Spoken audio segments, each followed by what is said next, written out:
లో cabinet meeting అయ్యిందంటే జిల్లాలలో ఏం జరుగుతుంది, సంక్షేమం ఎట్లా అమలవుతుంది, డెవలప్మెంట్ ఏం జరుగుతుందని మాట్లాడుకునే వాళ్ళం.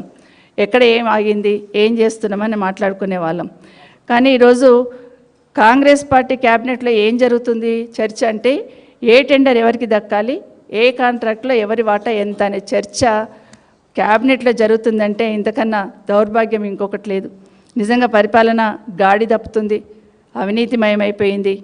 ఇప్పటికైనా ఇక్కడున్న గవర్నర్ గారు కూడా దేశ చరిత్రలో రాష్ట్ర ప్రభుత్వంలో మంత్రులు, ముఖ్యమంత్రులు వాటాలతో పాటు ముఖ్యమంత్రి మీద ఆరోపణ వచ్చిందంటే గవర్నర్ గారు కూడా గవర్నర్ గారు కూడా జోక్యం చేసుకోవాల్సిన అవసరం ఉందని నేను భావిస్తూ ఉన్నాను. ఎందుకంటే ఇది ఖచ్చితంగా ఒక పార్టీకో ఒక కుటుంబానికో సంబంధించిన అంశం కాదు. తర్వాత సీఎం గారైనా సమాధానం చెప్పాలి, డీజీపీ గారైనా వివరణ ఇవ్వాలి, గవర్నర్ గారైనా జోక్యం చేసుకోవాలి. ఇవన్నీ కూడా ప్రజల ముందర ఉంచాల్సిన అవసరం ఉంది. తెల్లవారి ఏం చెప్తున్నారు, ఇన్సిడెంట్ జరిగిన తర్వాత ఇది మా పార్టీ వ్యవహారం అంటున్నారు. ఇది మీ పార్టీ వ్యవహారం కాదు, మీ కుటుంబం వ్యవహారం కాదు, పార్టీ వ్యవహారం అనే కల్చర్ ఆ విధంగా ప్రయత్నం చేస్తూ ఉన్నారు, కలరిచ్చే ప్రయత్నం చేస్తూ ఉన్నారు. మీనాక్షి నటరాజన్ గారి దగ్గరికి వాళ్ళ పార్టీ ఇన్ఛార్జ్ దగ్గరికి పోయి మాట్లాడుకున్నాం, అయిపోయింది, సెటిల్ అయిపోయింది అనే పరిస్థితి నెక్స్ట్ డే మాట్లాడుతున్నారు. ఒక మంత్రి గారు అయితే ఇది కాంగ్రెస్ పార్టీలో సహజమే అన్నట్టు మాట్లాడుతున్నారు. ఇది పార్టీ విషయం కాదండి, ఇది ప్రభుత్వానికి సంబంధించింది, ప్రజలకు సంబంధించిన అంశం, ప్రజలకు సంబంధించిన ఆస్తులు ఇక్కడ ఉన్నాయి. కాబట్టి ఇన్ఛార్జ్ దగ్గర కూర్చొని మాట్లాడుకున్నామంటే ఏం మాట్లాడుకున్నారు? ఇన్ఛార్జ్ దగ్గర మీ వాటా ఎంత, మంత్రి గారి వాటా ఎంత, ముఖ్యమంత్రి వాటా ఎంత, పైకి వాటా ఎంత అని మాట్లాడుకున్నారా? ఏం మాట్లాడుకున్నారు? ఏం సెటిల్ అయింది?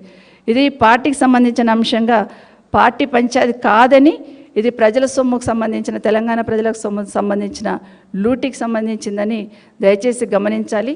ఇది పార్టీ పరంగా అని కొట్టేసే ప్రయత్నం చేస్తూ ఉన్నారు.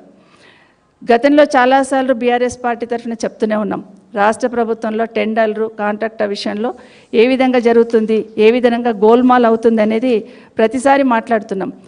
ఉన్న పాత గవర్నమెంట్లో, కేసీఆర్ గారు గవర్నమెంట్లో ఉన్న టెండర్లను కూడా క్యాన్సిల్ చేసి క్యాబినెట్లో ఉన్న మంత్రులు అనునయులకు ఇచ్చిన విషయాన్ని మాట్లాడున్నారు.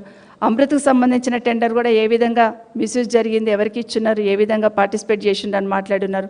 ఎల్ఎన్టీకి సంబంధించిన వాళ్ళని ఏ విధంగా బయటికి పంపించున్నారు ఈ ప్రభుత్వం అనేది మాట్లాడున్నారు. ఇవన్నీ మాట్లాడితేనేమో బీఆర్ఎస్ పార్టీ మాట్లాడింది, ప్రతిపక్షం మాట్లాడింది కాబట్టి పక్కన పెట్టారు.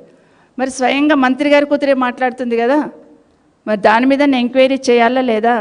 టెండర్లు దక్కించుకోవడానికి శాఖలను కూడా మారుస్తున్నారు. ఒక శాఖకు సంబంధించి ఇప్పుడు మేడారం జాతరకు సంబంధించిన టెండర్లలో ఈ పంచాయతీ మొదలైంది. ఆ టెండర్లకు సంబంధించింది ఇమీడియట్గా మార్చి ఆర్ఎండ్బికి ఎందుకు మార్చారు? ఆర్ఎండ్బికి మార్చారంటేనే దీని వెనకాల ఏదో మతలబు ఉంది. అసలు సూర్యాపేట మైనింగ్ది ఎందుకు వచ్చింది?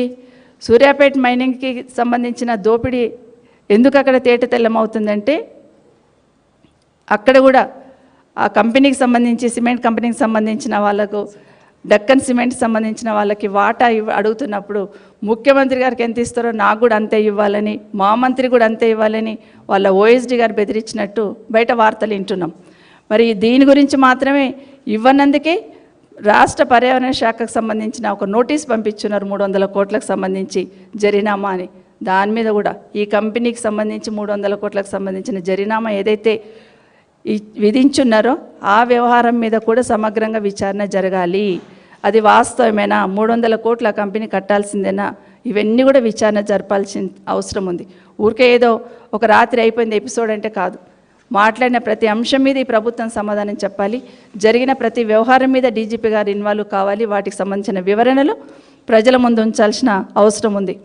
ఇంకొక మాట గౌరవ మంత్రి గారు కూతురు మాట్లాడుతూ ఒక మాట అన్నారు, మంచిర్యాలకు సంబంధించిన భూముల విషయంలో. మరి ప్రభుత్వం స్పందించాలా లేదా? భూముల విషయంలో ఈ విధంగా జరుగుతున్నప్పుడు, ఎందుకంటే ఇప్పుడే త్రిబుల్-ఆర్కి సంబంధించిన రోడ్ వేస్తున్న సందర్భంలో మీ వాళ్ళకి సంబంధించి, అంటే పెద్ద పెద్ద వాళ్ళకి సంబంధించిన భూములని తప్పించడానికి చిన్న రైతుల ద్వారా రోడ్ తీసుకెళ్తున్న విషయం ప్రభుత్వం స్పందించదు. వాళ్ళు ఎక్కడ అరవాలో తెలీదు, ఎక్కడ పోయి చెప్పుకోవాలో అర్థం కాదు. ఏ మంత్రి దగ్గరికి వెళ్ళినా చేతులు ఎత్తేస్తున్నారు. అట్లాగే కాకుండా ఈరోజు హైడ్రాను బూచిగా చూపించి పెద్ద పెద్ద వాళ్ళందరినీ, పెద్ద పెద్ద బిల్డర్లను ఏ విధంగా మీరు బెదిరింపులకు పాల్పడుతున్నారు అనేది జగమెరిగిన సత్యం. హైడ్రా బూచి చూపిస్తున్నారు, వాళ్ళు మీ దగ్గరికి వచ్చి కలవగానే వదిలేస్తున్నారు. కానీ పేదవాడిని మాత్రం లాగి పడేస్తున్న అంశాన్ని ఈ రాష్ట్ర ప్రజలందరూ కూడా గమనిస్తూ ఉన్నారు. ఇప్పటికీ మరి మంచిర్యాలకు సంబంధించింది గౌరవ ముఖ్యమంత్రి గారు వారి అన్నదమ్ముల మీదనే ఆరోపణ వచ్చింది కాబట్టి తప్పకుండా విచారణ జరపాలని బీఆర్ఎస్ పార్టీ తరఫున డిమాండ్ చేస్తూ ఉన్నాం. ఇంత తతంగం జరుగుతూ ఉంటాయి, ఎందుకంటే రాష్ట్రంలో ఈ 2-3 రోజుల నుండి చూస్తూ ఉంటే ఇంత తతంగం జరుగుతూ ఉన్నప్పుడు ఒక మంత్రి ఇంటి మీదకి రాత్రి టాస్క్ ఫోర్స్ పోలీసు వెళ్తారు, ఒక ముఖ్యమంత్రి గారి ఇంటి పక్కనే సెటిల్మెంట్ నడుస్తూ ఉంటుంది, గన్ పెట్టి బెదిరిస్తూ ఉంటారు, పారిశ్రామికవేత్తలను తుపాకీ పెట్టి బెదిరిస్తూ ఉన్నారు. ఇంత జరుగుతూ ఉన్నా బీజేపీ నేతలు మాత్రం స్పందించట్లేదు. ఈ రాష్ట్రంలో 2 బీజేపీ ఎంపీలు మంత్రులుగా బాధ్యత వహిస్తూ ఉన్నారు. ఈ రాష్ట్రంలో జరుగుతున్న దాన్ని ప్రశ్నించాల్సిన